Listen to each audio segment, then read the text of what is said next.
Take the exit. Turn right into the drive-thru. Nope, I'm making dinner tonight. You don't have time. Josh has practice. Oh, that's right. I'll just get a salad. And fries? No, just the salad. But salad cancels fries. Salad only. Fries. Salad. Fries. Food noise isn't fair, but Mochi Health is. The affordable GLP-1 source that puts you on the road to successful weight loss. Hey, can I get the... Fries. Salad. Sorry. Learn more at joinmochi.com. Mochi members have access to licensed physicians and nutritionists. Results may vary. Ready or not, summer is coming, and Wayfair's Memorial Day clearance is on now. Right now through May 25th, get up to 70% off everything home at Wayfair. Plus, score amazing doorbuster deals all sale long and surprise flash deals on Memorial Day. We're talking thousands of products at every style and budget. Now is the time to save big on must-haves for your patio, backyard, and beyond. These savings won't last, so don't wait. Shop Wayfair's Memorial Day clearance now through May 25th. Wayfair, every style, every home.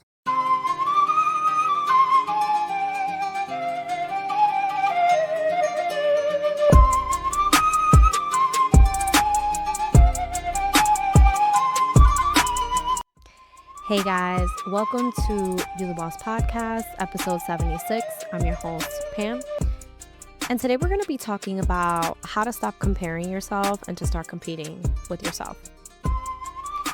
Comparing ourselves is not the problem. I want to start out the gate with that. It's an unconscious pattern. Basically, our brains, I don't think comparison is bad. We compare ourselves on social media. We compare ourselves in marriage, our friendships, our relationships with different people, where we're at in our careers, in our journeys with our bodies, our healing. And I don't think it's a bad thing because I think this can be healthy. I think it helps us measure up to our own metrics in some capacity. But I think that where it gets toxic, where it becomes a problem, is when you're letting it steal your confidence, when you're letting it steal your joy. I think it can be healthier to position comparison in saying, what can this teach me? Who do I want to become through this? We compare. And the reason that this can feel triggering is because our brains scan for status, and it scans for safety, it scans for belonging. It's in our nature. And because we've become a society with social media, which again, I don't think is a bad thing, because we have become a society with social media compresses timelines. So where you could be right now laying down at home, someone is posting about the incredible vacation they just had in the last week, and you're able to see that. Sometimes we're just coming off of the holidays, so like you'll see people posting their highlight reel for the year. And it becomes almost like a who's going to post what did they accomplish this year? And again, I don't think that's a bad thing, but visually our brains are seeing this entire compressed timeline and we're internalizing it almost as if it's our current reality. So you're not measuring up actual statistics with someone else. You're measuring, let's say, your lowest point with someone's highlights. And that's where that becomes toxic because you ignore the fact that everyone starts somewhere. You ignore the fact that the only thing you're seeing is the wins. You're not seeing the moments of self-doubt. You're not seeing the times that they cried, the times that they were stressed out, where they were trying to figure out how they were going to make money. And you're using only their wins against yourself, as opposed to saying, wow, that's so cool. Look at what I can achieve in whatever amount of time. And this is your friendly reminder that you're comparing you're behind the scenes with someone else's best moment. And that's why this becomes toxic. Healthy competition isn't external, it's actually internal. So reframing the mindset that when you compete with yourself instead of comparing with someone else, it becomes internal. It's so personal. Self-competition asks, am I growing from where I was 3 months ago? What area can I improve? Not necessarily overhaul or completely change your life. Confidence isn't built by being the best. It's built by keeping promises to ourselves, like we talked about last week. When you compete with yourself, the comparison becomes data. It's no longer self-judgment. So you're comparing yourself in this capacity of saying, I'm comparing Pam to Pam. I'm not comparing Pam to someone else online, whether I know them or not. It's why when you work out and you start a fitness journey, you're taking pictures and video of yourself to compare to at some point down the line. It's not You're not taking pictures from other people and saying, okay, in X amount of time, let me see if I look like them. No, you're competing against yourself. You're competing against your own body composition. So I've put together a few practical tools for you to turn comparison into growth. As always, treat this as a supermarket approach. I'm not looking for you to internalize every single tool that I give you, but more so for you to find something, for you to look at it from a different perspective rather than, not getting any information from this episode. Number one, the mirror metric. Instead of you asking, am I better than that person? Am I doing what they're doing to get what they have? Ask yourself, am I better than past me? Choose one measurable habit, whether that's consistency, boundaries, self-talk, follow through. I think even if it's not a physical journey for you, I think this is when you should take picture and video of yourself and put it in your phone and make sure that you come back to it a year from now so that you can see how you have changed. What were you doing then that maybe worked, or what were you doing then that didn't work that you're no longer doing? Number two, the trigger to teacher method. When comparison hits, write to yourself, what triggered that? Who triggered me? What does that represent? What action does this inspire in me? Turn envy into direction. Turn it on yourself. Let it teach you.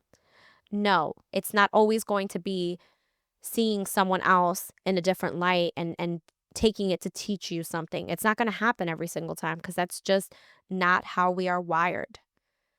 But 9 times out of 10, you can see whatever it was that triggered you, that made you compare yourself.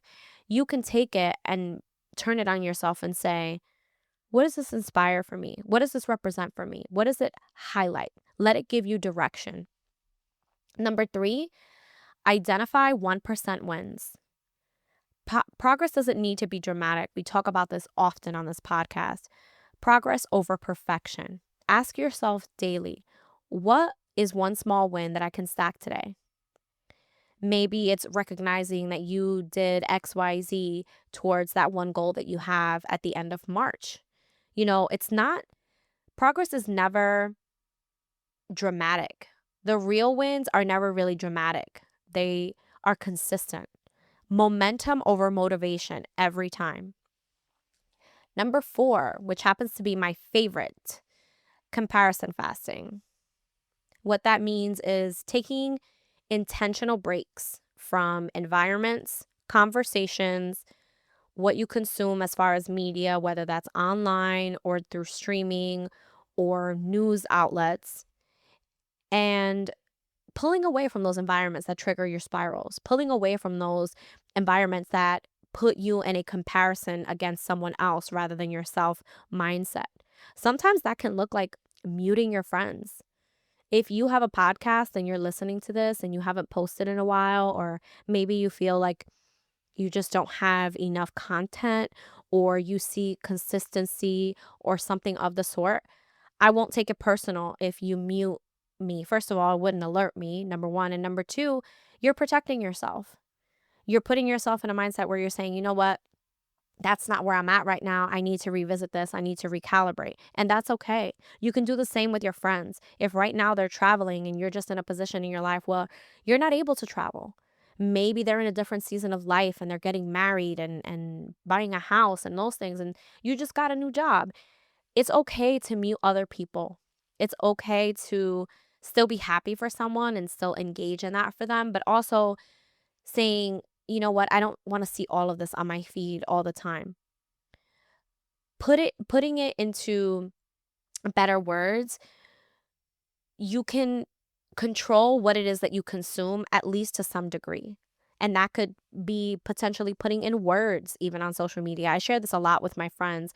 If you're tired of seeing whatever it is you're seeing a lot of on your feed, go into the different social media app that you use most, because we all have one that we use over the other. Put in there the words that you don't want to see. Put in the things that you want to mute out, that you want to blur out, because it's going to protect your mindset. This isn't punishment against anything. This isn't saying how something else could be right or wrong. It's just that you don't want to see it right now. Maybe that looks like you followed someone in your field and it's triggering for you. It makes you compare yourself. It's okay to still have access to them by following them and still having them be part of your social media. And you can also mute them so that you're not seeing it as much, so that you don't fall into comparing yourself to them. Number 5, a personal scorecard. Define 3 categories that matter to you. So that could be energy, confidence, and discipline. Track them weekly, not daily, because every day is different. You know, if you try to track something daily, it turns into perfectionism. And as we know, progress is better than perfectionism. I wanted to list out a few common mindset traps to avoid during the season of reshifting and reframing yourself from comparison to competing against yourself, because I feel like it's important to be aware of them and also realizing that you need to come out of those traps. Saying things like, they're just more confident than I am. Confidence is practiced. It's not possessed. You're not born with confidence. You're born with the ability to choose, and you have to choose to do the action that makes you confident. Statements like, I should be further along. According to who? Based on whose timeline? Oh, well, I've been doing this longer. Okay. And you haven't been doing it exactly as someone else has, which is why you don't have those exact results. Don't fall into that trap that I should be further along, because that person that you should be is someone else's timeline. Create your own timeline. Statements like, if I was really able to do that, it wouldn't be that hard. I would be able to get my stuff together. Growth is uncomfortable by design. Our brains protect us. So whenever we go to incorporate something that changes and causes a little bit of resistance for us, it is automatically going to resist that. We have to work on reframing our mindset. You're not behind, you're becoming. Everyone that you once admired once felt exactly how you feel. They felt like they could have been better off. They felt behind. They felt like, I could be better about screen time with my kids. I could be better about the amount of times they snack. I could be better about moving my body. Everyone that you've ever compared yourself to, they felt behind. They have felt like they were comparing themselves to others. You don't need to outrun anyone. You just need to stay in the race with yourself. Self-trust grows when you stop measuring your worth externally. Take that power back for yourself and internalize that competition. Don't compete against anyone else. Compete against yourself. This week, I want you to ask yourself, who were you a year ago? Go back in your camera roll, go back in your social media archives and see, who were you a year ago? What have you survived or learned or strengthened since then? This week, I want to place the challenge to you that I want you to pick a habit to compete with yourself for the next 7 days. So if you're listening to this on a Tuesday, from this Tuesday to the next Tuesday, or whichever day you're listening to it, I want you to take the next 7 days and I want you to compete with yourself on one habit. I want you to choose the one thing that you keep comparing yourself on with someone else, and I want you to compete with yourself. Prove to yourself how you can do this. You don't need to compare your value. You need to compare just showing up. Before we end this episode, I want to encourage you to leave us a review wherever you listen to your podcasts. We are on all streaming platforms, Spotify, Apple, and YouTube. Leave us a 5-star review. We will definitely appreciate it. Thank you for listening. Come back again next week for another episode of You the Boss podcast.